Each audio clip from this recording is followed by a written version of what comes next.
おっとリドル君、今日も激ヤバなくらい可愛いね。ケイト、あまりおしゃべりが過ぎるとそのよく回る口ごと首を跳ねてしまうよ。いやいや勘弁してよ。こいつ入学式で俺様に変な首輪つけたやつだぞ。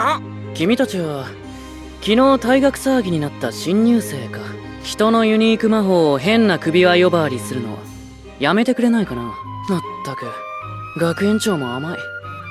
規律違反を許していてはいずれ全体が緩んで崩れる。ルールに逆らった奴はみんな一思いに首を跳ねてしまえばいいのに。顔に似合わず言うこと怖っ。学園長は君たちを許したようだけど、次に規律違反をしたらこの僕が許さないよ。ところで寮長、この首輪って外してもらえたりしませんかね。反省しているようなら外してあげようかと思っていたけど、先ほどの発言からして君に反省の色があるようには見えないな。しばらくそれをつけて過ごすといい。心配しなくても1年生の序盤は魔法の実践より基礎を学ぶ座学が中心だ。魔法が使えなければ昨日のような騒ぎも起こさなくてちょうどいいだろ。さあ、昼食を食べたらダラダラ喋っていないで早く次の授業の支度を。ハートの女王の法律第271条、昼食後は15分以内に席を立たねばならない。ルール違反はお分かりだね。はあ、また変なルール。返事ははい寮長。はい寮長。よろしい。まあまあ、俺がちゃんと見張っておきますから。君は副寮長なんだからヘラヘラしてないでしっかりしてよね。僕はハートの女王の法律第339条、食後の紅茶は必ず角砂糖を2つ入れたレモンティーでなければならないを守るために購買に角砂糖を買いに行かなきゃならないから。これで失礼。まったくシュガーポットに角砂糖を切らすなんて重罪だよ。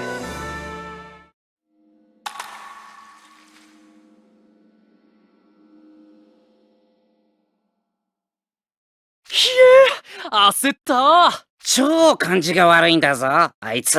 こら失礼だぞ。寮長言ったか。俺ハートの女王の法律第186条、火曜日にハンバーグを食べるべからずに違反してハンバーグ食べてたから、見つかったらどうしようかと思った。はあ、食うものくらい自由にさせてほしいよな。寮長は入学して1週間と経たずに寮長の座に就いた。少し言葉がきつくなりがちだけど、寮を良くしようと思ってのことで、根は悪いやつじゃないんだ。根がいいやつはいきなり他人に首輪つけたりしないんだぞ。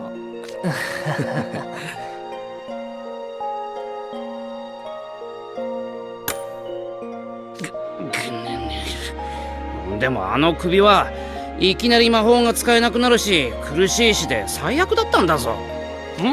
リドル君のユニーク魔法のこと？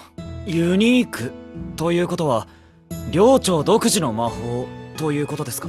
厳密に世界で一人かはさておき、一般的にその人しか使えない個性的な魔法のことをユニーク魔法と呼ぶ。そのうち授業でちゃんと習うと思うぞ。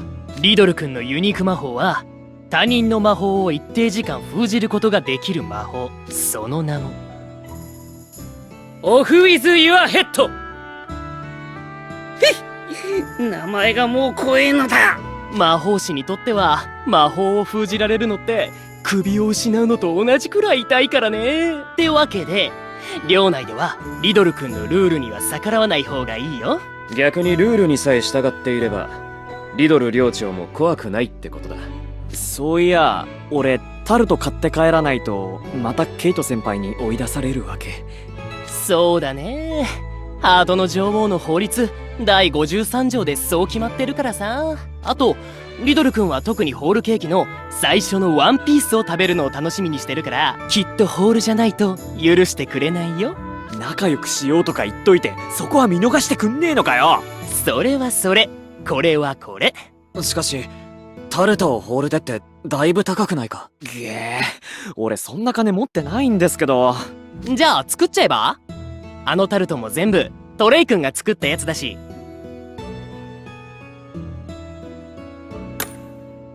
あのタルトトレイ先輩が作ったの？すげえ売り物みたいでしたよ。ありがとうな。確かに器具や調味料なんかは一通り揃えてあるが、ただで提供するわけにはいかないな。金取るのかよ。後輩から金を巻き上げるわけないだろ。次にリドルが食べたがってたタルトを作るのに栗がたくさんいるんだ。集めてきてくれないか？どっちにせよ面倒。で、どれくらい栗が必要なんすか？なんでもない日のパーティーで出すとすると2、300個くらいかな。そんなに？栗に熱を通して皮を剥いて裏ごしするところまで手伝ってもらおうか。俺様帰っていいか？僕も。白状者。まあまあ、みんなで作ってみんなで食べたら絶対美味しいって思い出作りってやつ。お料理ブロガーデビューもできちゃうかもよ。寮長には内緒だけどマロンタルトは作りたてが一番うまいんだ。出来たてを食べられるのは作ったやつだけだぞ。おうおうお前ら気合い入れろ。栗を拾って拾いまくるんだぞ。